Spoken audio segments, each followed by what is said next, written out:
নমস্কার। আচ্ছা, একটা ভাইয়ের কমেন্ট ছিল, দাদা থানায় এফআইআর আছে, তো সিআরপিএ চাকরিতে কোনো কি প্রবলেম হবে? পরে পুলিশ ভেরিফিকেশনে কোনো সমস্যা হতে পারে কি? দেখো ভাই, তোমার থানায় যদি কেস থাকে কিংবা তোমার নামে যদি কোনো এফআইআর থাকে, তাহলে সেটা আগের থেকে তুমি ঠিক করে নাও। তা না হলে কিন্তু পুলিশ ভেরিফিকেশনে তোমার প্রবলেম হতে পারে, আর হবেই। যখন তোমার চাকরিটা হয়ে যাবে না, তখন তোমার চাকরি জয়েন করার পরে ৩ বার তোমার ভেরিফিকেশনের জন্য লোক পাঠাবে। তোমার যে লোকাল পিএস, সেখান থেকে কিন্তু তোমার ভেরিফিকেশনটা হবে।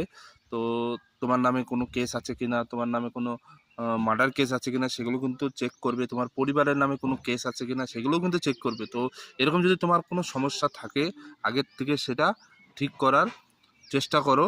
তা না হলে কিন্তু ফিউচারে প্রবলেম হতে পারে। চাকরির পরেই কিন্তু তোমার এই সমস্যাটা দেখা দিতে পারে। এর জন্য বলি, ডিফেন্সে চাকরি যদি করতে চাও, ডিফেন্স নয়, যে কোনো জীবনে যদি তোমার কোনো টার্গেট থাকে যে তুমি ভালো একটা জব করতে চাও, তাহলে এই ঝগড়া, অশান্তি, মারামারি এর মধ্যে একদম যাবে না। একদম যাবে না ঝগড়া, মারামারি, অশান্তি। একবার যদি তোমার নামে কেস হয়ে যায়, পরে কিন্তু সেই কেসটা ঠিক করা অনেক ঝামেলা আছে। ঠিক আছে? তো আগের থেকে সেটা তোমার ঠিক করে নাও। বুঝতে পারলাম?